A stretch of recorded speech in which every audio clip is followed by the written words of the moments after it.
When will she lose more than she's willing to lose and make some sort of change? Why does she keep doing this to us, to herself? What is it going to take for her to get well?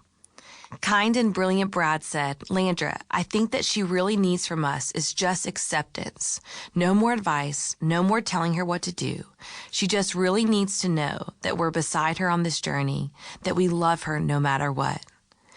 If you have a significant other, is there anything more annoying than when they're calm, rational, and right, when you just want to be mad?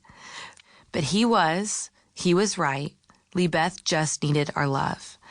I like to think that the last memory Libeth has of this earth is of her father holding her, caring for her, telling her how much he loved her. Dad was in the office working on a sermon, a message about God asking Abraham to sacrifice his son Isaac, when he heard a noise down the hallway. Libeth was having a seizure. My brother and sister-in-law were staying there for the night, and Dad screamed for them to start CPR while he called 911.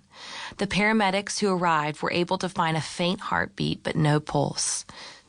What happened next is a hazy, bitter blur.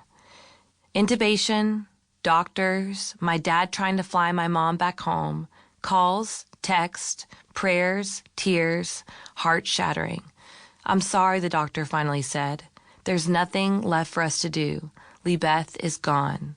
Some of us in the room and some of us on FaceTime watched in utter disbelief as they disconnected my beautiful, so much life to live, 34-year-old sister from the machines keeping her body alive. My mom, watching from a cold chair in the airport sitting area, sobbed. Her anguish, her desperation, the cries of a mother torn apart. I'll never forget it. It was the darkest moment of my life. There are people in this world who abuse their bodies to no end. I know because there was a time I abused my own by starving it. There are people who use lethal amounts of drugs, who drink, who inject or snort, or take anything put in their hands. They get to live, but Libeth does not. There is a truth that is a fact, but how I choose to process this data is up to me. Some days I do well with it. Others, I don't.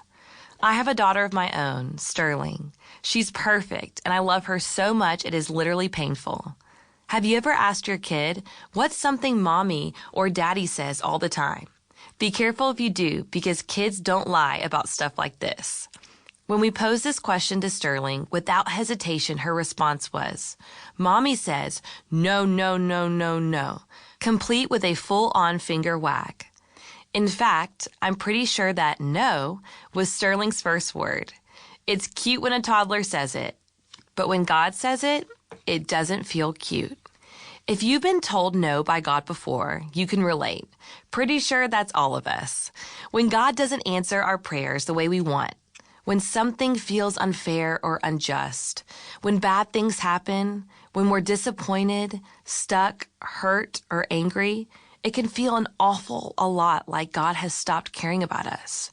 In fact, it can sometimes feel like God is on the opposite team or like we're being punished. And we start thinking and searching and rehashing our actions, wondering which of our many sins is the reason we're suffering. The problem with that way of thinking is it's just that it's our way of thinking. It's our human logic trying to reason out how omniscient, all-powerful God operates. And that is like explaining physics to a newborn.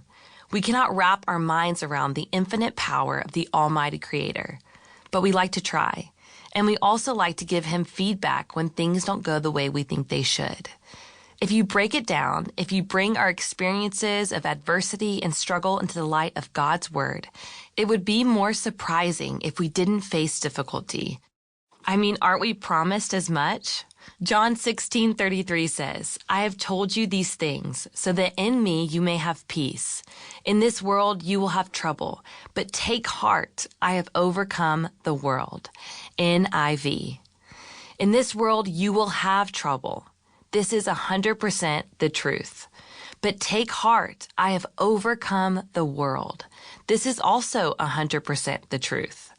I think one of the greatest tensions of the Christian walk is reconciling our fallen world with a loving Father. But we quickly forget that this world is not the world God created. Genesis 1:30